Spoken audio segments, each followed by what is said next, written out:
Assalamualaikum warahmatullahi wabarakatuh. Perkenalkan saya Eka Sastra, dosen Fakultas Ekonomi dan Bisnis Universitas Hasanuddin.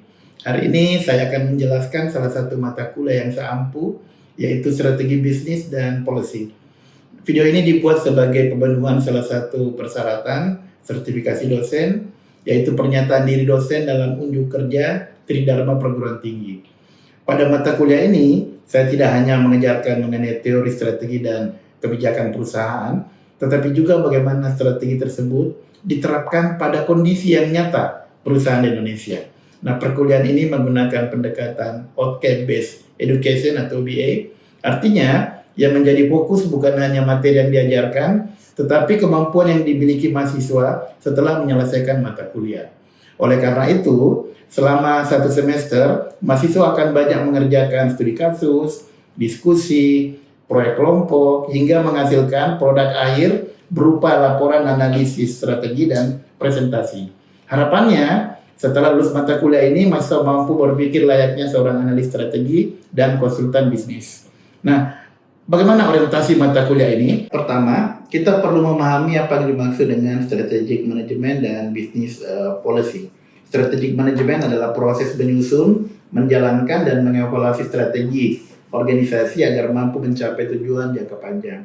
Sedangkan business policy lebih berfungsi sebagai pedoman atau aturan yang menjadi dasar dalam pengambilan keputusan. Strategi tidak berhenti pada proses perencanaan saja, tetapi terdiri dari 4 siklus yang saling berkaitan, yaitu yang pertama analisis kondisi perusahaan, yang kedua pengambilan keputusan, yang ketiga implementasi strategi, dan yang terakhir adalah evaluasi hasil. Nah, setelah evaluasi selesai, organisasi akan kembali melakukan analisis karena lingkungan bisnis yang selalu berubah. Artinya, strategi merupakan proses yang berulang atau continuous improvement. Nah, capaian pembelajaran mata kuliah atau CPMK.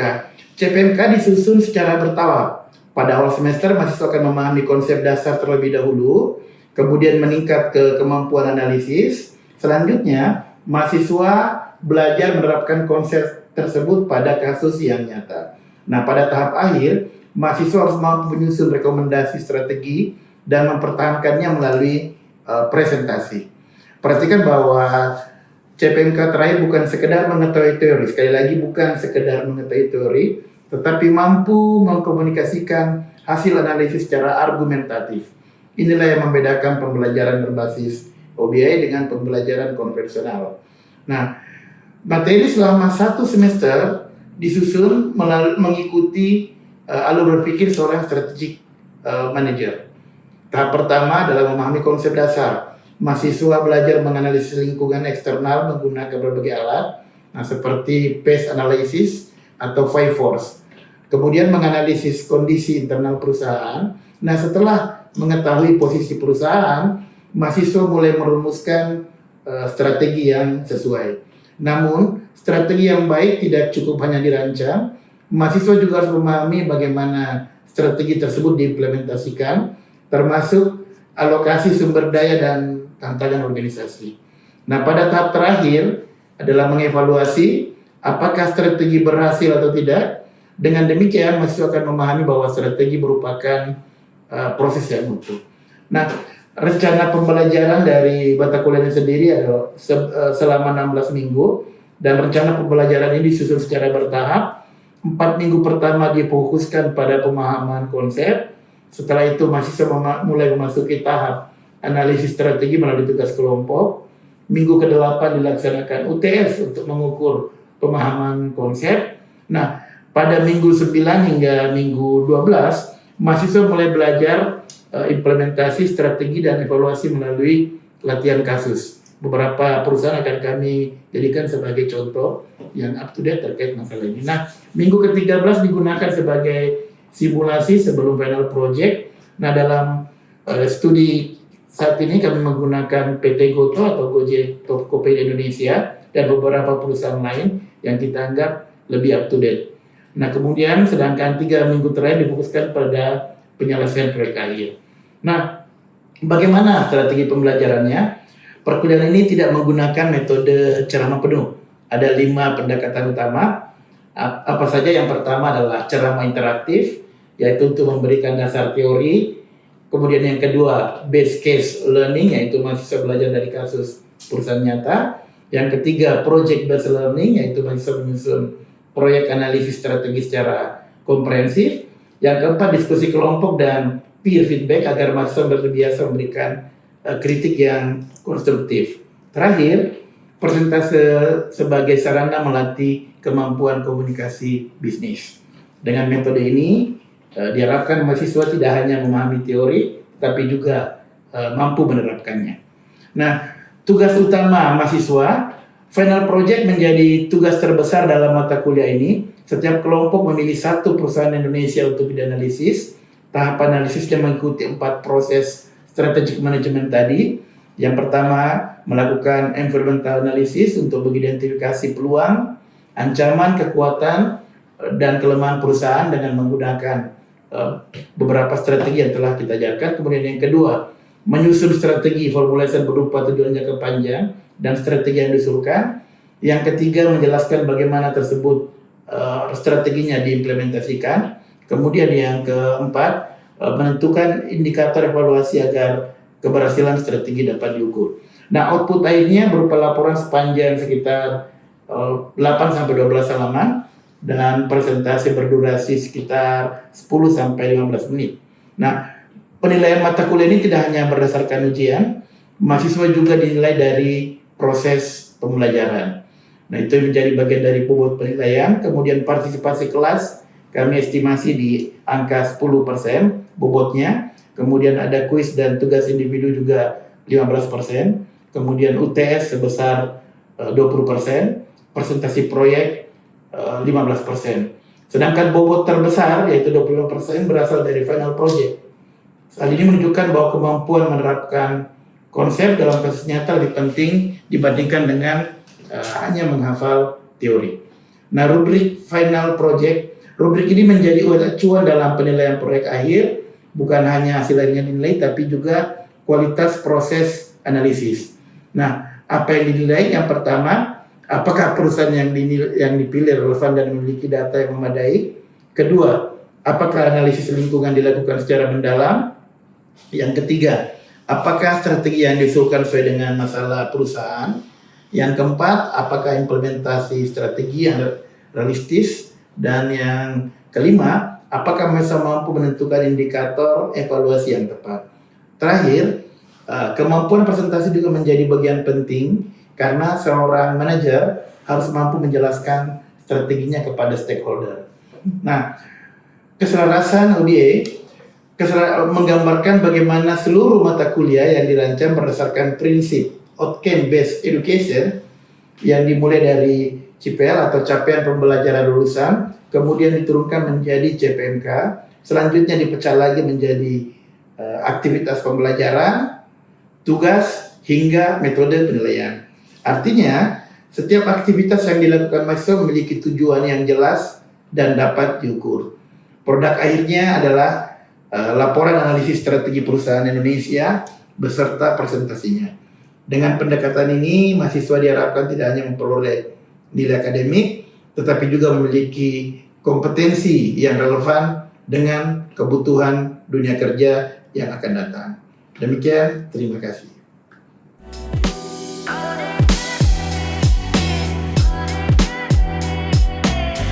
Assalamualaikum warahmatullahi wabarakatuh. Selamat siang, mahasiswa Fakultas Ekonomi dan Bisnis Universitas Hasanuddin. Hari ini kita akan masuk ke salah satu mata kuliah yang sangat penting, yaitu strategi bisnis. Dan materi kita hari ini adalah pengantar, yaitu Introduction to Strategic Business and Policy. Nah, saya akan memberikan beberapa insight untuk kemudian kita akan mendiskusikan secara lebih lanjut beberapa hal. Yang pertama adalah apa sih yang dimaksud dengan manajemen strategi atau strategic management. Dia adalah sebuah kata yang sering dan populer dilakukan di unit bisnis. Dan apa sih definisinya? Dia adalah sebuah rangkaian keputusan dalam mengembangkan sebuah strategi efektif perusahaan untuk mencapai tujuannya. Jadi, sebuah perusahaan untuk mencapai tujuannya, dia harus memiliki sebuah strategi. Nah, itulah yang disebut dengan strategic management. Nah, artinya apa? Yang pertama, dia merupakan rangkaian keputusan. Bukan cuma satu keputusan, tapi rangkaian. Jadi ada banyak keputusan. Kemudian yang kedua, dia harus bersifat adaptif dan dinamis. Artinya ketika situasi berubah, dia harus cepat melakukan kebijakan-kebijakan ataupun keputusan yang adaptif dan berubah. Nah, orientasinya adalah tujuan perusahaan dan efektivitas jangka panjang. Nah, sementara business policy, jadi tadi kita bicara manajemen strategi, kita bicara tentang business policy. Business policy adalah aturan atau batas yang mengarahkan keputusan perusahaan agar sesuai dengan tujuan strategis. Jadi, manajemen strategis adalah kumpulan keputusan, sementara business policy atau kebijakan bisnis adalah sebuah aturan. Jadi satu rangkaian yang berisi banyak keputusan dan satu yang bersifat mikro atau keputusan tadi. Nah, ini perbedaan pentingnya karena kita mempelajari dua hal di hari ini, yaitu strategic management dan business policy. Jadi strategic management, dia merupakan proses yang dinamis, bersifat analitis dan eksekutif, serta juga lebih adaptif. Sementara business policy, dia tentang aturan atau arah, bersifat normatif dan juga cenderung stabil. Jadi, strategic management terdiri dari banyak business policy atau keputusan bisnis. Mudah-mudahan bisa dipahami dua perbedaan ini antara strategic management, yaitu cara-cara rangkaian keputusan untuk mencapai tujuan, dengan business policy, yaitu keputusan yang dikeluarkan pada satu momen tertentu. Nah, bagaimana merumuskan sebuah strategi? Sebuah strategi untuk bisa dirumuskan dengan baik harus melalui 4 tahap yang disebut dengan 4 tahap perumusan strategi. Dan ini bukan cuma berlaku di perusahaan, juga berlaku untuk diri kita sendiri. Yang pertama adalah kita harus melakukan analisis lingkungan atau environmental analysis, yaitu melakukan analisis lingkungan perusahaan baik eksternal maupun internal. Apa yang dimaksud eksternal? Eksternal adalah kondisi di luar perusahaan tersebut. Apakah ekonomi, politik, dan seterusnya.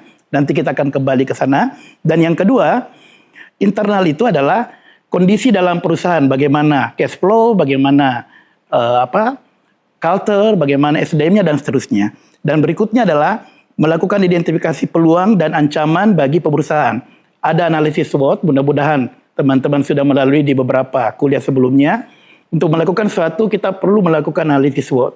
Nah, yang kedua, setelah kita melakukan analisis lingkungan, yang kedua adalah formulasi strategi atau strategic formulation, yaitu menentukan arah strategi perusahaan, menetapkan tujuan jangka panjang juga. Itu tahapan kedua. Setelah kita melakukan analisis lingkungan, kita melakukan formulasi strategi, dan yang ketiga adalah implementasi. Yang sudah kita formulasikan, kita lakukan implementasi strategi atau strategic implementation. Apa definisinya? Merelasikan strategi ke tindakan. Jadi strategi yang kita rumuskan harus kita implementasikan. Kemudian yang kedua, melakukan alokasi sumber daya. Nah, yang terakhir dari tahap keempat ini adalah evaluasi dan kontrol. Atau evaluasi dan kontrol yaitu memantau hasil dan memperbaiki strategi. Nah, saya kembali ke tadi, faktor yang mempengaruhi perumusan strategi perusahaan, faktor eksternal dan faktor internal. Pertama, eksternal itu yang di luar perusahaan adalah politik, sosial, ekonomi, dan teknologi. Ada analisis yang disebut dengan PESTEL namanya. Jadi sebelum memulai bisnis, atau ketika menyusun strategi, lihat dulu kondisinya. Bagaimana politiknya, apakah baik-baik saja, ekonominya, dan seterusnya. Nah, yang berikutnya adalah faktor internal, yaitu struktur perusahaan, sumber daya, dan budaya. Jadi jangan sampai kita fokus di strategi, tapi tidak melihat kondisi internal perusahaan kita. Kita harus melihat budaya dan seterusnya. Nah, contoh pengaplikasian dalam UMKM, di eksternalnya adalah bagaimana tren marketplace. Kemudian yang internalnya adalah kondisi keterbatasan SDM. Karena problem UMKM kita adalah SDM dan juga administrasi dan seterusnya. Nah, ini penting untuk tahu kondisi eksternal dan internal. Nah, kemudian pengambilan keputusan strategis. Sebuah keputusan strategi memiliki dampak besar, berorientasi jangka panjang, sehingga sulit dibalik. Jadi ada 3 hal yang paling penting menjadi dasar kita dalam pengambilan keputusan ini. Yang pertama, kita harus tahu bahwa ini berisiko tinggi. Yang kedua adalah memiliki ketidakpastian tinggi. Dan yang ketiga adalah memiliki lintas fungsi. Nah, 3 hal ini perlu kita dalami baik-baik sebelum mengambil keputusan strategis. Nah, saya masuk ke contoh yang teman-teman mungkin sering dengar dan sering membaca di beragam media sosial dan juga di beberapa platform, yaitu Goto. Goto atau Gojek Tokopedia merupakan gabungan dari dua perusahaan besar, Gojek dan Tokopedia. Gojek dimiliki oleh perusahaan yang berafiliasi dengan Gojek sendiri, kemudian Tokopedia juga yang kemudian merger, terjadilah disebut dengan Goto. Nah, sebelum mereka melakukan penyusunan strategi, mereka melewati 4 tahap tadi. Yang pertama adalah analisis lingkungan. Nah, bagaimana sih lingkungan eksternalnya? Politiknya misalnya apa yang kita lihat? Bagaimana regulasi fintech dan transportasi? Kemudian ekonomi, bagaimana ekonominya? Apakah tren ekonomi meningkat saat itu atau tren ekonomi digital malah menurun? Nah, itu yang kita harus tahu sebelum kita melakukan analisis. Kemudian yang berikutnya, kompetisi tinggi antar brand seperti Grab dan Shopee. Jadi kalau teman-teman pernah tahu ada TikTok Shop dulu, ada Grab, ada Shopee, ini harus kita tahu bagaimana kompetisinya. Apakah tinggi atau rendah sehingga kita bisa melakukan ekspansi bisnis dan seterusnya. Dan yang terakhir adalah teknologi. Bagaimana penetrasi teknologi di Indonesia misalnya. Nah, kalau kita melakukan analisis ini, semuanya harus kita lakukan dengan baik, baik politiknya, ekonominya, sosialnya, dan teknologinya. Nah, internal, kalau tadi kita bicara eksternal, sekarang kita bicara internal. Apa kondisi internal yang dimiliki? Kita punya 2 hal di sini, yaitu kelebihan dan kekurangan. Kelebihannya adalah Goto ini memiliki brand yang kuat, ekosistem yang besar karena selain marketplace, Tokopedia, mereka juga punya logistik, yaitu Gojek. Nah, kekurangannya, dia pasti menghabiskan biaya operasional yang sangat tinggi, sementara profitnya masih belum stabil. Nah, itu yang pertama, incremental analysis. Yang kedua, di tahap 4 tadi adalah strategi formulation. Bagaimana formulasi tadi, bagaimana strategi diformulasikan. Nah, pertama, mereka melakukan integrasi ekosistem, layanan transportasi, e-commerce, dan platform pembayaran digital digabungkan. Kemudian yang kedua, fokus pada profitabilitas untuk efisiensi biaya. Sebuah perusahaan sebesar apapun, tanpa ada profit yang luar biasa, yang bagus, itu tidak akan bisa berjalan dengan baik. Yang ketiga adalah penguatan dan perluasan layanan keuangan digital. Ada GoPay, kemudian ada beberapa layanan yang lain merupakan bagian dari ekosistem besar ini yang bernama Gojek tadi. Nah, yang ketiga adalah setelah strategi diformulasikan, yang ketiga adalah strategi diimplementasikan, yaitu bagaimana misalnya mengurangi pengeluaran operasional seperti subsidi dan promosi.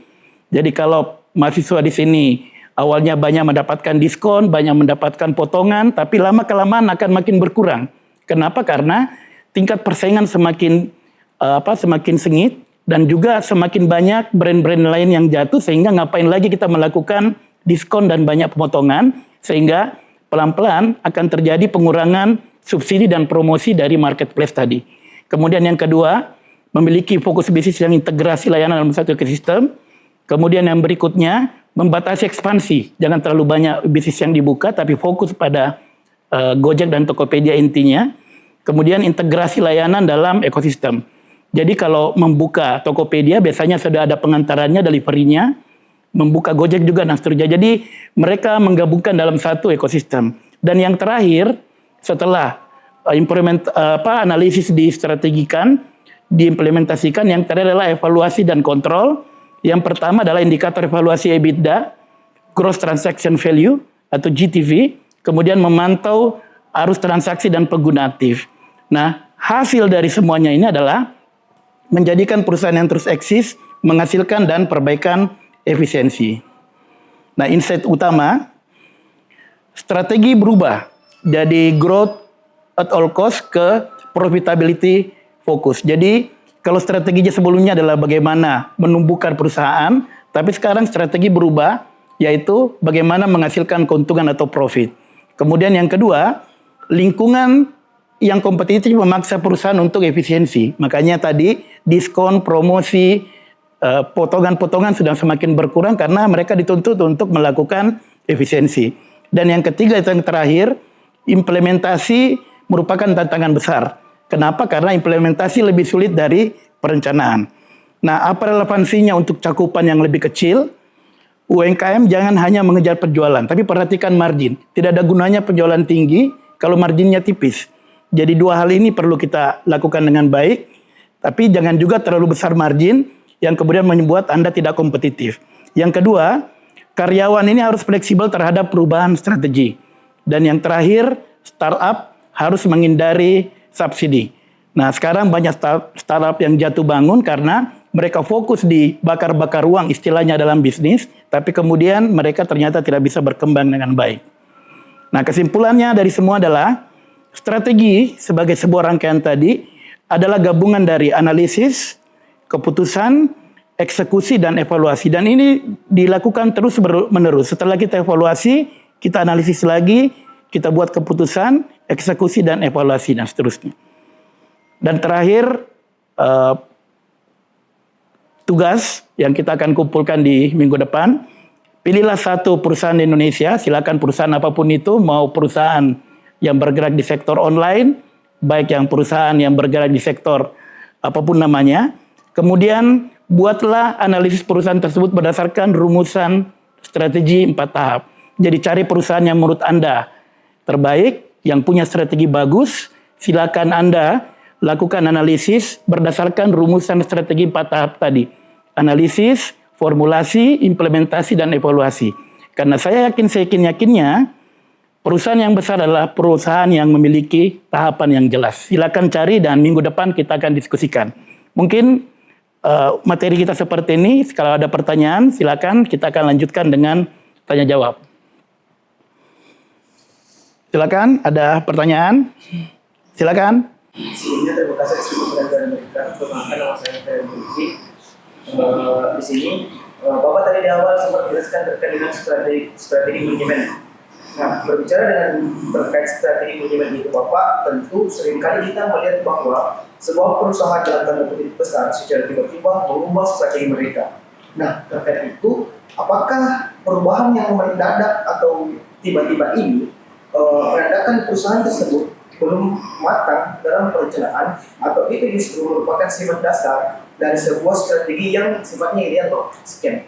Oke, terima kasih. Pertanyaan yang sangat bagus. Mengapa perusahaan tiba-tiba mengubah strateginya dalam waktu yang mungkin dalam rentang waktu yang tidak terlalu lama? Nah, ketika berbicara tentang strategik atau perumusan strategi, kita berhadapan dengan uncertainty atau ketidakpastian. Jadi kita tidak bisa meramal masa depan dengan strategi yang ada hari ini. Dan jangan lupa masa depan dan kondisi yang ada selalu berubah. Nah karena itulah memang seorang manajer harus memiliki dua hal. Selain logika yang kuat, dia juga harus punya emosi atau intuitif atau perasaan. Jadi perubahan-perubahan seperti tadi itu dipicu oleh terjadinya perubahan di eksternal. Jadi kalau pertanyaannya apakah bagaimana perusahaan tadi, apakah tidak punya perencanaan? Bukan. Justru kita harus selalu merevisi dan melihat kondisi-kondisi apakah strategi tadi sudah berjalan dengan baik. Kalau strateginya tidak berjalan, ada perubahan, kita harus mengubah strategi. Nah, seorang manajer harus punya dua sayap. Sayap pertama adalah logika bisnis yang kuat, dan yang kedua adalah intuisi atau perasaan ataupun kemampuan membaca fakta-fakta yang ada dengan penuh perasaan. Jadi, menjadi manajer harus fokus pada kondisi yang ada, sekaligus memastikan bahwa kita tidak sedang meramal masa depan. Kita sedang berhadapan dengan ketidakpastian sehingga kita harus terbuka, mampu membaca peluang-peluang dan juga mampu melakukan penyesuaian-penyesuaian. Terima kasih. Silakan pertanyaan berikutnya. Baik Pak, terima kasih atas kesempatannya. Perkenalkan nama Saki. Izin mengajukan pertanyaan kepada Bapak. Dari teori yang menyatakan Pak bahwasanya implementasi itu suatu kunci. Namun di satu sisi berbeda Pak. Kadang-kala masalah itu bukan terletak pada strategi yang telah diusung, namun pada culture yang telah dibangun oleh orang-orang di dalamnya. Yang ingin saya tanyakan Pak, bagaimana sebenarnya seseorang yang memegang posisi strategis di suatu perusahaan ataupun instansi dalam menyelaraskan antara strategi yang diusung dengan planning yang baik dengan culture yang udah dapat dikatakan tidak relevan untuk saat ini. Terima kasih. Nah, memang kadangkala yang tidak kita pikirkan dalam merumuskan strategi adalah kadangkala kita tidak berpijak pada realitas atau pada kenyataan. Nah, karena itulah ketika merumuskan strategi dalam proses 4 tahap tadi, ada yang disebut dengan analisis internal. Artinya, bukan cuma eksternal, tapi kondisi di dalam, budaya, kemudian sumber daya manusia, kemudian permodalan itu kita analisis, sehingga strategi yang kita buat benar-benar mengacu atau sesuai dengan kondisi objektif yang ada dalam perusahaan. Karena itu sangat penting sebelum menyusun strategi kita lihat dulu. Kalau budayanya sudah bagus, berarti ini cocok. Tapi kalau belum, berarti kita fokus pada perbaikan aturan dan seterusnya. Itu mungkin jawaban saya. Terima kasih. Silakan. Oke, baik, terima kasih sebelumnya Pak. Perkenalkan nama saya Dewa. Saya setuju sekali dengan apa yang Bapak bilang di awal, bahwasanya ketika sebuah UMKM itu jangan terlalu fokus pada penjualan, tapi fokus juga kepada margin dari keuntungan. Nah, namun Pak, kita melihat dengan kondisi Indonesia saat ini, apalagi di era digitalisasi saat ini, kita lihat sekarang ini banyak sekali UMKM yang lebih mulai jualan di marketplace gitu, atau affiliate lah, kita tahunya affiliate. Nah, karena lagi rame dan seringkali banyak sekali marketplace itu yang sukses. Namun seringkali keputusan yang diambil oleh dari UMKM itu hanya ikut tren Pak, atau FOMO, karena FOMO ya. Iya, bukan karena menganalisis dari kondisi pasar atau kesiapan usahanya. Nah, jadi simpelnya pertanyaan saya Bapak, apakah tindakan yang dilakukan oleh UMKM ini ikut tren yang bisa dianggap sebagai manajemen strategis yang efektif dalam skala kecil? Oke, terima kasih. Memang yang agak menarik di hampir semua, tapi yang banyak di Indonesia sih saya lihat dalam pengalaman saya, banyak yang berbisnis dengan mengikuti tren-tren yang ada. Nah, memang tren penting untuk tahu bagaimana kondisi pasar, tapi sekali lagi, tren tidak cukup.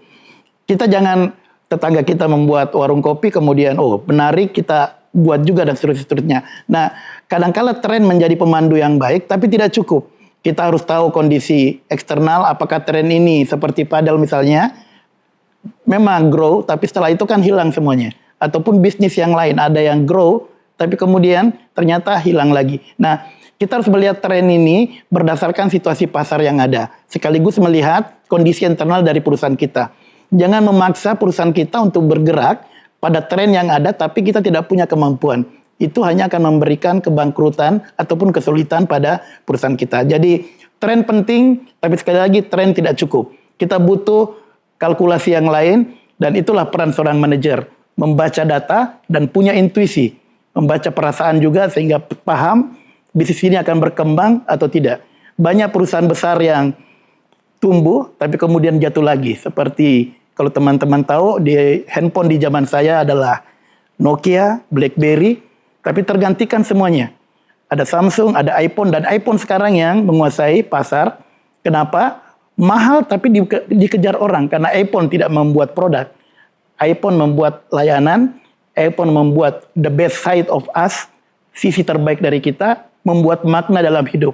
Siapa yang pegang iPhone, misalnya, dialah yang punya masa depan, atau dianggap kelas super elit dari lingkungannya. Jadi, itu yang penting untuk teman-teman semua. Oke, terakhir ada pertanyaan lain? Silakan. Oke, baik Bapak, terima kasih atas kesempatannya. Perkenalkan, saya Mufti. Nah, tadi sempat dibahas bahwasanya keputusan strategis itu sulit dibalik dan berisiko tinggi. Nah, pertanyaan saya, bagaimana cara kita sebagai remaja atau calon pemimpin masa depan dapat mengambil keputusan atau intuisi dalam keputusan jika data yang tersedia itu selalu memiliki risiko yang sangat tinggi. Terima kasih. Oke, terima kasih. Ini menyentuh jantung manajemen. Data. Data itu sangat penting. Jadi ada dua ya. Ada yang manajemen berbasis data, ada yang manajemen berbasis tanpa data.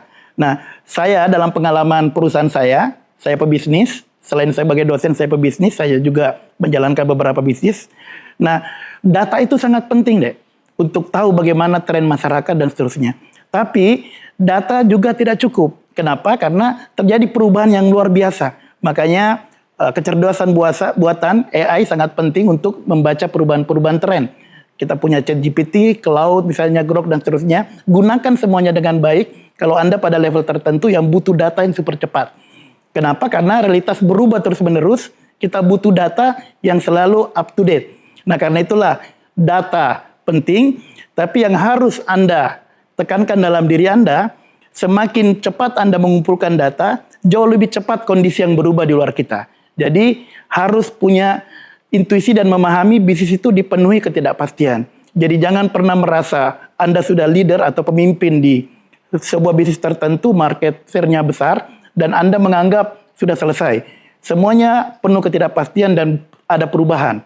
Kejatuhan BlackBerry, kejatuhan Nokia, kejatuhan beberapa yang lain, itu karena mereka menganggap sudah menguasai pasar dan tidak melakukan inovasi, tidak melakukan perubahan-perubahan. Nah, jadi menjadi pebisnis, data penting, tapi ketidakpastian juga penting sehingga Anda harus siap dengan semua itu. Dan terakhir, adik-adikku semuanya, mahasiswa yang baik, menjadi seorang pengusaha, menjadi seorang manajer perusahaan, itu bukan cuma untuk diri Anda, tapi untuk bangsa kita. Bangsa kita masih seperti ini karena kita memiliki unit bisnis yang belum berkembang dengan baik. Makanya banyak pengangguran, banyak kemiskinan, dan seterusnya. Nah, kalau Anda mampu memahami ilmu manajemen dengan baik, atau mata kuliah kita hari ini manajemen strategis dengan baik, Anda akan mampu menjadi pengusaha, membuka lapangan kerja bagi orang lain, dan akan membuat ekonomi kita bergerak lebih baik lagi. Karena itulah, sekali lagi, bersiaplah untuk menjadi manajer yang baik, dan bersiaplah untuk selalu memanfaatkan potensi yang Anda miliki, dan kita akan berjumpa Anda sebagai seorang pengusaha yang berhasil. Terima kasih.